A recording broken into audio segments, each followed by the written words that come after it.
Hai semua, selamat datang di channel Padi. Di video ini aku akan membahas salah satu kartun favoritku, yaitu Regular Show. Lebih tepatnya, di sini aku akan membahas karakter-karakter utama dari kartun ini yang secara tidak langsung ternyata terhubung dengan konsep 7 dosa besar. Tapi, apa itu konsep 7 dosa besar? Jadi singkatnya, 7 dosa besar adalah 7 perilaku dari sifat manusia yang paling dibenci oleh Tuhan. Nah, sifat-sifat itu terdiri dari sifat nafsu, kebanggaan, kerakusan, keserakahan, iri hati, kemarahan, dan kemalasan. Nah, tanpa basa-basi lagi, berikut adalah penjelasan dari karakter-karakter Regular Show yang ternyata terhubung dengan 7 dosa besar. Pertama, Mordecai sebagai lust atau nafsu. Dosa nafsu, singkatnya adalah hasrat seksual yang berlebihan dan tidak terkendali. Mordecai seringkali ditampilkan dengan hasrat romantis yang kuat, terutama terhadap Margaret dan kemudian CJ.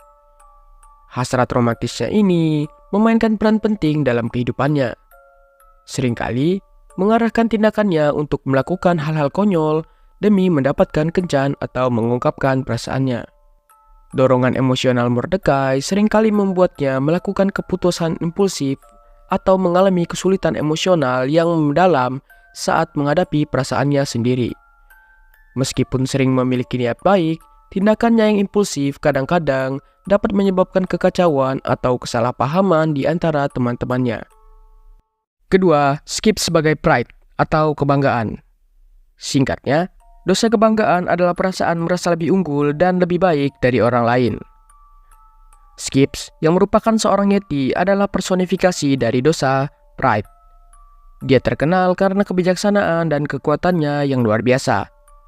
Sering menjadi sosok yang dapat diandalkan untuk menyelesaikan masalah-masalah di taman. Namun, di balik ketangguhannya, tersembunyi rasa kebanggaan yang mendalam akan pengetahuan dan kemampuannya. Skip cenderung merasa perlu untuk menanggung bebannya sendiri, karena dia yakin bahwa hanya dia yang mampu menyelesaikan tugas tersebut dengan baik. Sikap ini menunjukkan sisi dari dosa pride, di mana kebanggaan akan kemampuan dan pengetahuannya membuatnya enggan atau merasa sulit untuk meminta bantuan orang lain.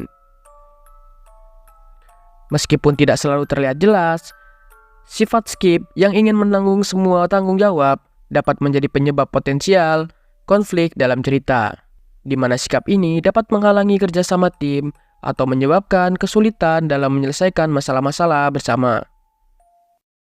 Ketiga, Muscle Man sebagai glutoni atau kerakusan.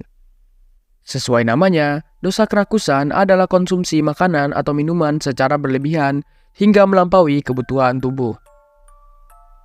Muscle Man dengan tubuhnya yang besar dan cintanya pada makanan serta pesta adalah personifikasi dari dosa glutoni atau kerakusan.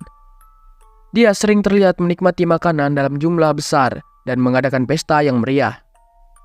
Kerakusan Muscle Man tidak hanya terbatas pada makanan, tetapi juga pada pesta dan kesenangan yang berlebihan. Dia cenderung terlibat dalam perilaku berlebihan yang seringkali menjadi sumber masalah bagi dirinya maupun bagi orang lain di sekitarnya. Meskipun begitu, karakter Muscle Man mengingatkan kita akan bahaya dari mengambil segala sesuatu dengan berlebihan. Dia adalah contoh yang dapat menggambarkan bagaimana dosa glutoni dapat mempengaruhi kehidupan sehari-hari, baik secara positif maupun negatif. Keempat, Mr. Maillard sebagai greed atau keserakahan.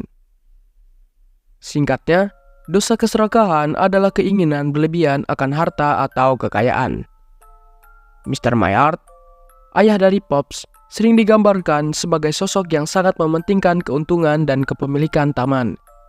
Keserakahannya ini seringkali menjadi sumber konflik antara dia dan para pekerjanya, karena dia selalu mencari cara untuk meningkatkan keuntungan. Bahkan, jika itu berarti harus mengorbankan kesejahteraan orang lain.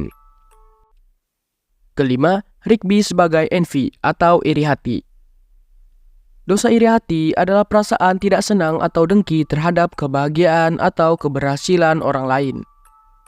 Rigby seringkali merasa iri terhadap Mordecai, terutama dalam hal kemampuan, perhatian, dan prestasi yang didapatkan Mordecai.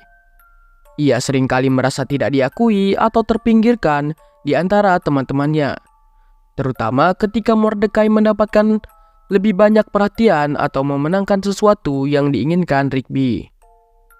Perasaan iri ini sering membuat Rigby bertindak impulsif dan merusak baik terhadap dirinya sendiri maupun hubungannya dengan orang lain. Dia sering mengabaikan nasihat yang baik atau memilih jalan pintas yang berujung pada masalah.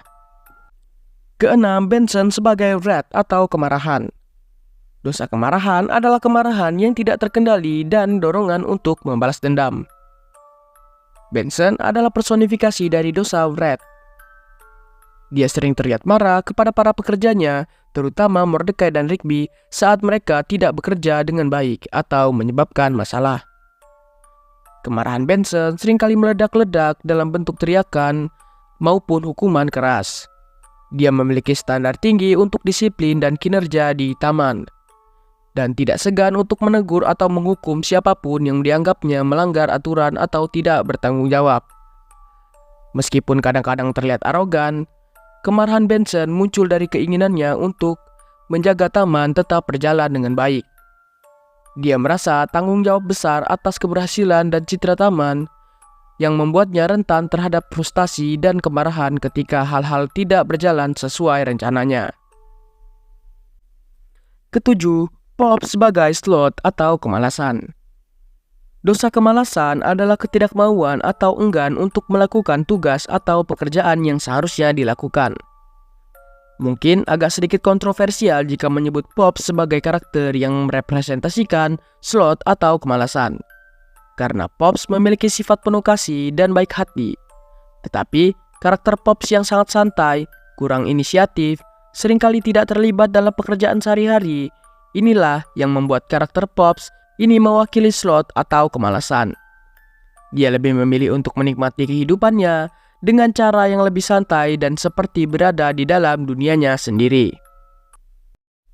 Mungkin sekian untuk video pembahasan kali ini. Jika kalian menyukai konten seperti ini dan ingin melihat lebih banyak konten seperti ini, jangan lupa untuk komen di bawah. Mohon maaf bila dalam penyampaian informasi ini terdapat kesalahan, dan sampai jumpa di video berikutnya.